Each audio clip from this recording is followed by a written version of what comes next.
Okay, so this would be a feedback slash critique for Berserk, and we're going to be trying to look at a bit more of what we talked about before, right?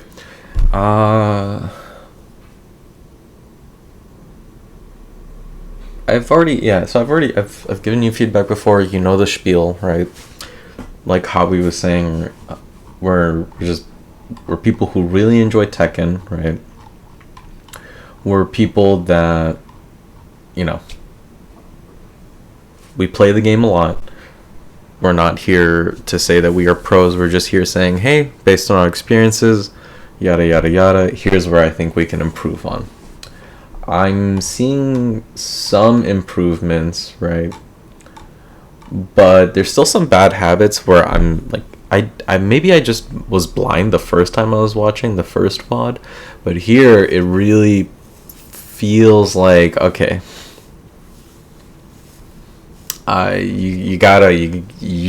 your opponent, like, yeah, your block punishment wasn't great, but your opponent was not punishing you sufficiently, and I feel like you still have some bad habits, right? So let's get into it. Try to lower this volume.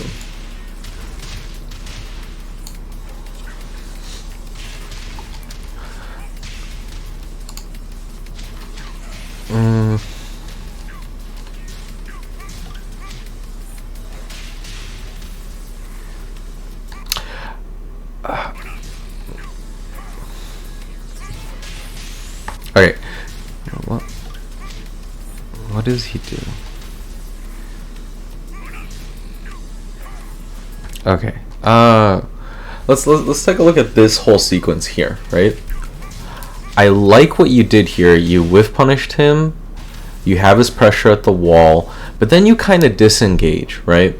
And you maybe you're afraid of flash punch, which is very true, right? But you're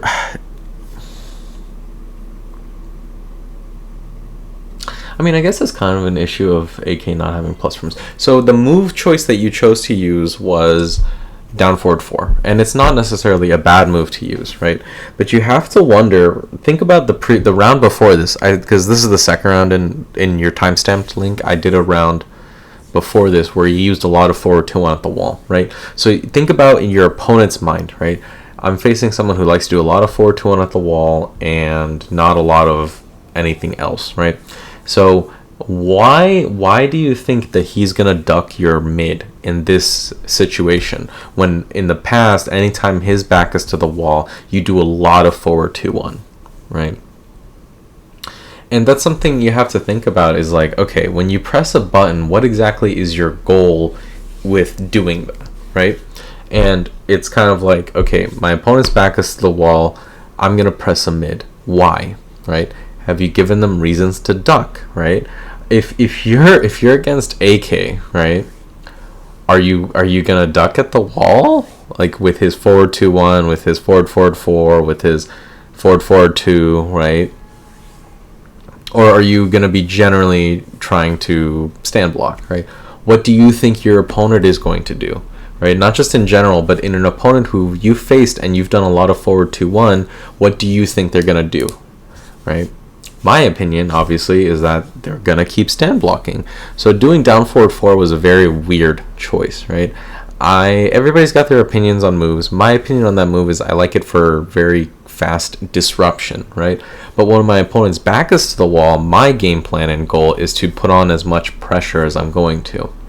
So think about, your back is to the wall and you're facing an AK. What are his scariest options? What are you super afraid of, right? I think, moves like forward 4, CD1, right? Those are very powerful options, especially when CD1 has less pushback and now you can really abuse the plus frames a bit more, right? So those are moves that people are going to be really watching out for, right? Especially at the distance you're at, where you're doing down forward 4, you can instead just do forward 4 and achieve a lot more pressure that way, right? And that's the thing, it's kind of like, I know we talked a lot about using small Tekken, but context is very important, right? Is small Tekken, is the way you are utilizing your small Tekken tools going to achieve anything currently in the current moment of the game right here, right now, right?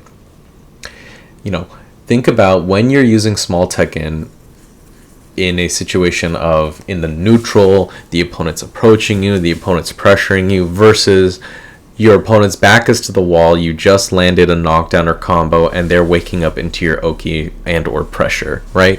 In what situation would your small Tekken moves be worthwhile? And and which ones, right? Which one is going to really leave you in a better position to maybe press some buttons and maybe challenge your opponent with movement, right? You can still do down forward 4, but you also still have a lot of down forward 1, and then, you know, down forward 1, buffer a throw, and all of a sudden you're still able to maintain pressure on the opponent, right? A lot of options here, and it's really just like, you know, the context of the situation matters, right? So when you're playing the game, when you always be thinking about your position. What do I want to be doing in this current position? What do I want to do when my back is to the wall? What do I want to do when my opponent's back is to the wall, right? What am I really expecting here? And so you have to really think about that before diving into I'm only going to be focusing on small Tekken, right? If you want to be focusing on small Tekken, the nuclear option would just be I'm not going to do literally any moves. I'm just going to focus on poking my opponent and just wearing them down with pokes, right? Poking and punishing. And that's a bit, it requires a lot more dedication. You're going to lose, right? There's going to be plenty of rounds because you're unfamiliar with the tools and how to use them. You don't really have that experience yet, that you're just going to get steamrolled. And how do I know this? Because I tried the same thing. I played Paul mainly, and I tried the same thing where I'm like, I'm only going to poke my opponent. I'm only just going to do that. And then I get steamrolled with like one combo, and then I got salty, and then I'm like, fuck this. I'm going to press buttons, right? So you really have to, but think about how you learn. What is the best way for you to learn something? And that will influence what type of training and what type of learning style or, what type of practice you're going to do, right? For me, it's really just about I had to just stop, simplify what I was doing to the most basic level of like just setting a goal and working on it until I can establish like comfort with it.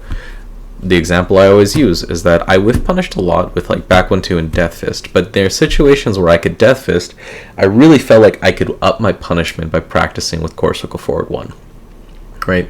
So I just set myself a goal of, okay, I'm literally only going to whiff punish with core circle forward 1, right? And that led to a situation where I was legit having like really good whiff punishes with core circle forward 1. That time is now long gone because of work, but you get what I'm trying to say, right? Is that you have to try to figure out what areas you want to work on and really set up not just like goals, but your play style to help boost your learning in that area, right? If you want to work on small Tekken, just keep focusing on poking out the opponent, right? If you want to work on pressure, think about, do image training in your head, right? It's like, okay, my opponent's back is to the wall. What moves do I want to do? What type of sequence do I want to do? Sometimes it'll be a move into movement. Sometimes it'll be a move into another move. Sometimes it'll be a move into throw, right? Sometimes it'll be dash forward, dash back, right? There's a lot of things you can be doing here. I just doing down forward 4 in that situation was very questionable to me, right? I don't necessarily agree with that decision. And so that's the thing you got to consider is like context, right? At this moment in time, in this situation, in this match, you are doing X. So, but why are you doing it? What is your goal? What are you hoping to achieve, right? It's a long-winded way of saying you have better options at the wall. Consider that. But if your goal is to solely focus on just trying to get familiar with AK's small tools, do that, right? Just don't press any big buttons, none of his down forward 1+2, right? Just focus on pokes, and then getting more familiar with that style.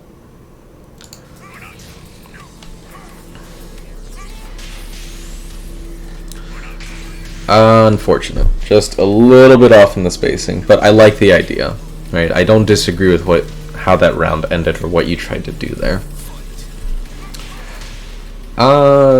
Questionable hop kick, but I'm gonna assume it's a read based on your previous matches with the guy. Okay, so this is what I'm talking about, right?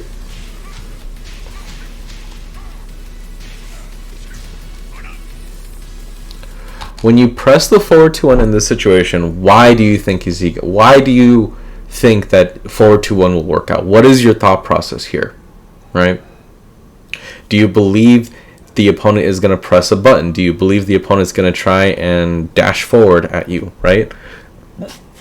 And if so, why? What have you done throughout the match that will elicit that type of response from your opponent, right? And more importantly, it's kind of like, is he really going to do that now? How many times have you done forward 2-1 at the wall before, right? How many times has the same situation played out? What have you done in the past? Because that will influence and that will decide what your opponent is going to do, right? If repeatedly in this sort of ambiguous distance situation, but his back is to the wall and you've done forward 2-1, he's going to think you're going to do forward 2-1, right? So you have to be very careful with that, and you have to be very careful again with these big commitment moves, right? I think you're using a lot of forward 2-1 when you don't need to. That move should just be a whiff punisher, right? If you want to play around with it, you have to practice using just forward 2 by itself, right? Doing forward 2 just by itself, right? Online, people will be late on punishes, right? It's a similar idea to down forward 2, right? Very different degrees, but the idea is very similar, right? Forward 2-1 has a follow which will discourage punishment, right? But if anything, it'll make people incentivized to duck. It's the same idea as down forward 2, right? But down forward 2 has a plethora of other applications that make it a lot more usable in neutral than forward 2, right? More importantly, it's kind of like you stop a lot more with down forward 2 than you do with just forward 2, right? But I think the main idea behind the situations are the same.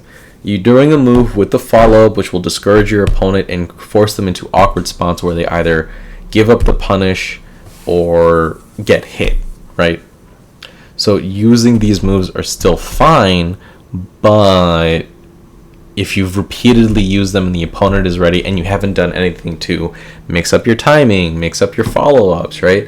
And the opponent doesn't have to be wary of anything, they can just do the same answer that they would do in any other situation where you complete the string, then it's all going to go downhill very fast, right? So stuff to consider, right?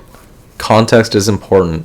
What have you been in this situation before? What have you done previously? How has your opponent reacted, right? There's a lot of things to think about. It's very easy to get overwhelmed, but I'm just trying to illustrate kind of like the thought processes that can go into this.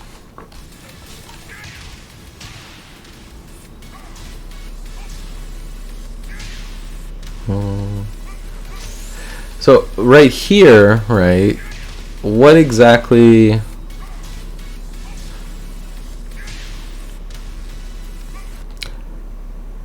maybe you thought it was a whiff punish. That's fine. It's unfortunate, but it's fine.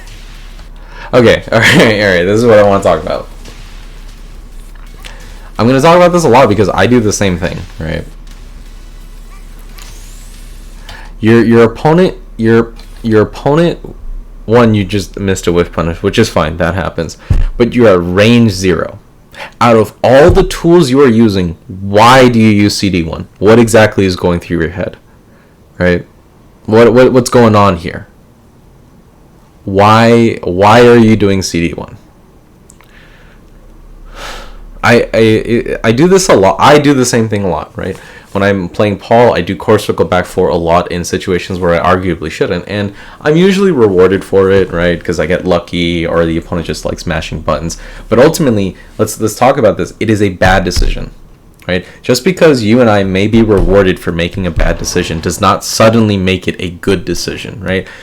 There's a lot of discussion about this, and I'd recommend reading or talking with other people about it. It's just kind of like, if a bad decision still rewards you, does that make it a good decision? Some people will say yes, some people will say no. I'm in the camp that says no. It is still a bad decision. It just happened to work out, and that's the thing you gotta remember, right? There are gonna be situations where making the wrong decision is actually the correct one, right? Really fucked up wording here, but basically making the wrong decision is still wrong, but it rewards you because the opponent's not ready for it, or it just happened, that you caught them unaware, which is completely valid, right? But the problem is, I think the level that you're at right now, like the current level you're at of where your Tekken is at, is that it's not, the issue is just you are making way more commitments than you need to, right? There's a difference between making the wrong decision because you purposely, like on purpose, because due to these factors leading up to this point in time, it's gonna work out, right? Like, let's say, for example, okay, I know after my opponent does this sequence of moves, they do this. I'm going to do this risky move that against any other opponent would not work out, but I know it's going to work against them, right? Like, Heihachi's going to do back 4 or something slow, like really slow, and CD1 will hit them out of it while he's in minus frames, right? That is a completely different situation than I'm going to do CD1 because it's kind of built into your muscle memory and it's a pressure tool, and you're just kind of, you go on autopilot and you just immediately, just press CD1 because it's a good move and it's worked out before, right? Two vastly different scenarios concerning the same situation, right? Yes, the situation is the same. You're pressing CD1 where you shouldn't, but the thought processes and the factors leading into that decision are vastly different. You see what I'm saying? So that's another thing to consider, is just kind of like, is this when you want to take that risk? Why or why not, right? My opinion for right now, I think you should really try to hone in on, try to avoid doing that and try to avoid doing forward 2-1 so much. Because you need to practice utilizing his jabs, utilizing down forward, utilizing down forward 1, right? Utilizing all these tools. You really need to hone in on practicing that, because that's though you're not going to be in, you're not building up the knowledge of like, okay, when do I want to start using small Tekken? When are the situations I want to start using? When are the situations where I want to be poking, right? Stuff like that. Because otherwise you end up with this situation of like, whatever you're pressing, it's not working out, right?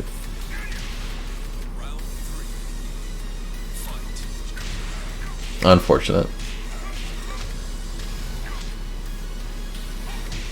So that's another thing, right? What exactly was the thought process going into here, right?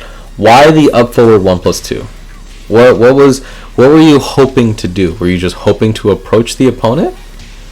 Were you hoping to maybe, catch them unaware on the approach, right? The problem is that it's not necessarily the worst idea. The issue is, again, the opponent you're facing and the character, right? You got to look at the context and the matchup, right? Your opponent likes to press a lot of buttons, and they're playing Heihachi, he's not like full on return to monkey mode, right? But like, that dude has, if any character was designed to press buttons, it's Heihachi, right? He's got a lot of scary tools at these early levels, at this stage of the game where you can press them, and if players are unfamiliar or not good at and don't have that matchup experience, they're basically free, right? Long-winded way of me saying, you don't want to be challenging Heihachi the way you are now, right? And you have to, again, go into that thought mode, right? Why are you pressing up forward 1+2 in this situation? What exactly is the thought process going into this, right? I, again, just gotta really consider that. Another thing to consider is that, again,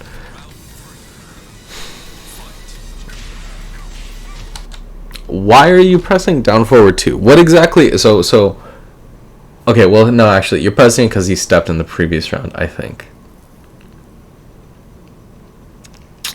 It's not the worst decision. I just think it's kind of a situation of challenging a round start online is it's a crapshoot, right? My opinion is, I think you have to really just play it safe at the round start, unless you know for a fact that you are dead set, right? You have to make the hardest of reads. But I think to help you in particular, I think you're better off just holding back at the round start, let your opponent do something, and then you should be responding to your opponent, right? Like, AK can be played proactively when you have the fundamentals and game knowledge, right? The problem is that, like, at the start, like, you're not very familiar in the Heihachi matchup. Like, we talked about the sloppy punishes, we talked about just kind of like the awkward game sense you have and awkward decision making when you fight Heihachi. You just don't have the requisite knowledge to really play AK proactively, right?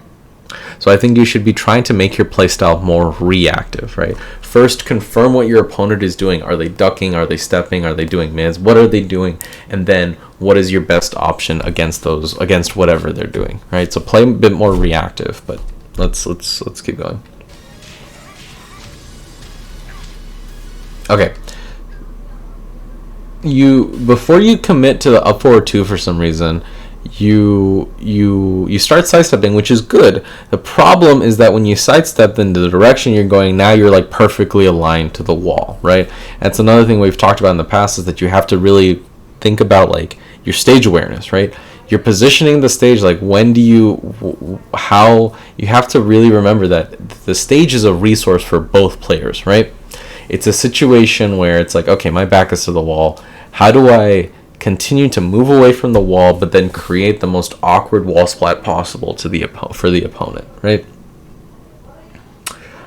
So I would recommend experimenting a bit more. Commit to a sidewalk, right? Try to sidewalk and create like the most awkward wall splat situation possible, right?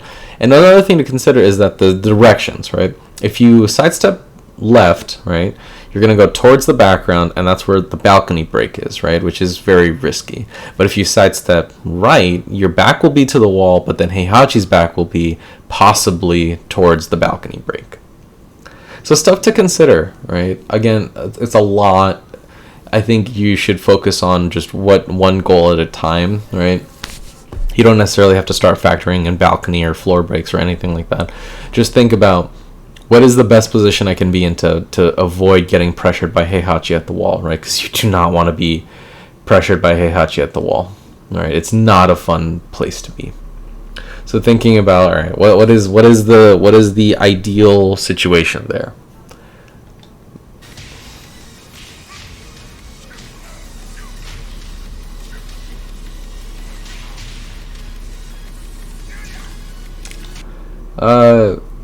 You can see the punish on screen. Punish it. If you're going to be sending a lot of these Heihachi matches, again, you can, right? We are here to help. We'll try and help what we can. But it's like, if you're going to be sending a lot of these Heihachi matches, we got to start seeing some improvements on the punishment there, right? And it doesn't have to be right away. I'm not saying you have to perfectly punish stuff, but just start, at least one punish in a match, right?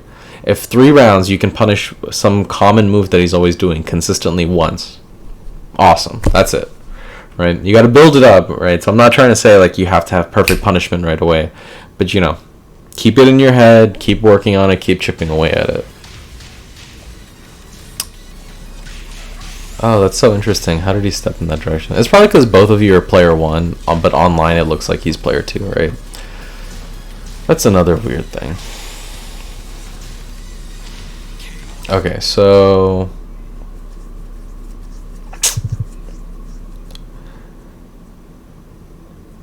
whatever, he's doing that. So I will call it here for now, because I don't really have much else to say besides what I've already talked about. I don't necessarily think it's not that you haven't improved. I want to say that there has been improvement in the matches, but it's more so kind of like it's too sudden for us to really be like, oh yes, this is revolutionary what you're doing, or oh yes, you are clearly implementing what we want here and here, right? So all I'm gonna say is this. Let's just do the usual breakdown. Neutral, punishment / matchup knowledge, combo / Oki, personal opinion stuff. Neutral, right? I think your neutral is improving to a degree, right? We're seeing a lot of like maybe a lot less commitment on stuff. We're seeing a bit more like I'm definitely seeing more pokes than before, right? I'm seeing a lot more faster small Tekken moves. Solid. Issues with neutral is, again, we're still seeing a lot of big commitment in areas that we don't want, right? Still a lot of just kind of like, hey, why are you doing this here? What exactly is your thought process leading into this, right? I don't want to go like a whole overall encompassing thing. I'll just try to keep it more like lean into the point. It's just, you need to really think about like, what am I doing here? Why am I making this move here? What have I done previously to condition my opponent, right? I feel like you use a lot of good moves, yes, but you're not doing enough to condition your opponent to make those moves actually work, right? And part of it is going to be just using those small Tekken moves like we're talking about before, right? But also just, I think well, I think how we talked about it is like you're not completely telegraphing throws right now, but also it's kind of like almost to the point of you're just not doing any throws at all, and that's like the big issue here.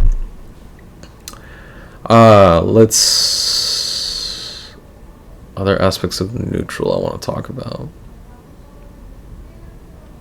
I talked a lot about it already, but just kind of like, what is your thought process? What is your game plan? What are you trying to achieve in the game, right? What are you trying to achieve in the match? How are you going to do that? If your game plan is, I want to use this mid. Okay, so what lows and throws are you using to achieve that, right? And it can be super vague, right? Obviously, everybody wants to win the match. That's not helpful to anybody, right? But you have to consider, like, okay, what is my winning image, or what will help me achieve victory, right? Not just, oh, hey, I want to win the match. It's like, what's going to help me win, right? How is that going to work? What moves will help get me there? Punishment / matchup knowledge. Punishment's still really sloppy, right? Even for like basic punishes. And that's just something you got to keep chipping away at. Not going to really talk about it much. Matchup knowledge, don't really have anything else to say here. Combo / Oki. I thought your combos were like fine. I mean, I didn't really see much, but the Oki, right? Let's talk about that. As just, again, like, it's not just like Oki, but also just pressure, which also kind of leans into neutral. But just in general, why are you using these moves? Why do you think they're going to work? Is it because they've worked before? Why or why not, right? Again, it just goes back into, you're doing a lot of big commitment options when you don't need to, and you're not doing enough to set it up. So I think you need to focus a bit more on the setup, right? It's just got to be really simple. Just be like, okay, I need them to duck more, so I'm going to start doing a bunch of lows and throws, right? Or I need them to start moving more, so I'll do some linear moves that'll keep them blocking and just keep annoying them, right? You have to think of pokes as, what's a good analogy? Think of poking as just literal poking, right? Like, imagine you are sitting next to your opponent and you just poke them with your finger, IRL, right? And if you do it once, right, maybe they'll be like, okay, what the fuck? Why is this guy poking me, right? But they're not going to say anything, right? They'll just be like, what's up, right? Hey, what do you want, right? But if you keep poking them, right, you'll get their attention, right? And you keep poking them, and then eventually they'll start being annoyed eventually, right? They'll be like, hey, can you stop, right? And you keep poking them, and you keep poking them, and you keep poking them, and eventually you'll elicit a response, right? And that should be the goal with poking, is that you are trying to annoy and frustrate your opponent with all of these low commitment, low risk, fast options that force them into doing something, right? And all of these appear in different ways. In order to deal with down 4 a lot, they have to duck, right? Or they have to be really far away, because down 4's range is pretty good, right? They have to do a lot. They have to push themselves out of ranges where they're comfortable and can do anything against you, or they have to commit to a duck, right? If they want to deal with down forward 1, they have to challenge you, or I think sidestep. I forget which direction you sidestep down forward 1. It's very inconsistent with tracking, supposedly, right? Allegedly, right? But that should be the goal of, like, you gotta just start poking your opponent and just poke, right? And start to get a feel for, like, okay, I think I've poked enough. They're gonna really throw out a move here, right? What you can also do is just literally count the seconds before they act, right? Just poke, start counting. You press down forward 1, hold back, count 1 Mississippi, 2 Mississippi, 3 Mississippi, right? And then after, how many Mississippis can you get to before they immediately retaliate, right? Sometimes it'll be 10 Mississippi, right? 10 seconds. Sometimes it'll be 1 Mississippi and they're like, oh shit, they're already pressing buttons or moving, right?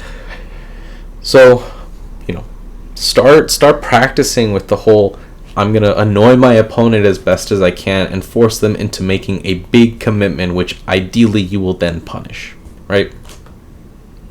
The goal is to do as many low commitment options as you can and force your opponent into making a big commitment, which you are then ready to punish, do whatever, right? Personal opinion stuff, options that I think are neat, but your mileage may vary. While I think it's good that you're not really like too telegraphed with your throws, I think you're too far on the extreme and you're not throwing a bit. This is you're gonna get a lot of conflicting information every now and again, right? Like someone will say you're not throwing enough, others will say you're throwing too much, right? And you kind of have to just experiment, right? Really start to feel with what you're comfortable with, right? If you think you are throwing just the right amount, then more power to you, right? If you think you are not throwing enough, then start throwing people more and see what happens, right? If you think that you adjust the gas, right? Put your foot on the gas a little bit and start threading the needle and experimenting with how many throws are you comfortable with, how many moves you're comfortable with. If we tell you are not using X option enough, start using it until you feel like you get discomfort and whatever that looks like for you, right? Maybe it'll be the win, maybe you'll feel like, oh, I feel like I have a better understanding of this move, right? That's what will really help you get a feel for it. I will say this, you are not using forward neutral 2 enough. As your opponent, I just don't really feel any reason to be ducking, right? I just don't necessarily feel scared of AK's dashing at me. I'm just going to stand block because this dude's probably going to do like forward 2-1, right? Yeah, maybe you'll do CD1, which is like a high value ducking option, but it's like, I can also just block, right? It's not a throw, it's not a low, I'm not going to lose any life for blocking. If my back is to the wall, that's a different story, but for the most part, I'm not going to really lose anything by just blocking CD1, right? So you have to start factoring in like chip damage into the equation because that's a big poke, right? If you poke your opponent but they're not actually taking any damage, it's still pressure, right? It can still annoy the opponent, but you're going to face people who will just hold back all day, right? I'm one of them. I don't press buttons unless I feel like I can successfully do so, right? I will literally never press buttons if I can. But so if you were to face me, how would you make me press buttons, right? If I'm sitting at full health and all you're doing are a bunch of highs and mids, right? How am I really going to feel the pressure, right? The answer is forward neutral 2 and down 4, right? So start using down 4 a lot more, start using forward neutral 2 a lot more, and get a feel for like, okay, I used this move, it worked out, awesome, I'm going to use this move in this situation more often. Or I used this move, it didn't work out, what the fuck? And then start analyzing like, why didn't it work out? Did you feel like it was your timing? Did you feel like it was the opponent who had a good read, right? All that type of stuff. Yeah. So I've rambled on for a lot. I mean, you know how it goes. I just kind of turn on the mic and then just kind of spew out my brain until I feel like stopping. So I hope what I said made some sense. If you have any questions, feel free to ask. You are in the AK Discord, right? If you have another replay, I mean, right away, I'm going to be skeptical if there's going to be really anything for me to critique. But just know that, like, hey, anytime you send something in there and you add the critique people, we see it, right? It's just kind of like, we'll get to it when we can, right? For me, it's a lot of work. For Howie, I saw him talk about, like, school and finals and stuff, right? We'll get to it when we can, right? So in the meantime, if you have any feedback for me, any sort of questions you'd like to ask, feel free to shoot them in the Discord. I'll give you my 2 cents, yada, yada, yada. All right, man. Stay safe. Take care.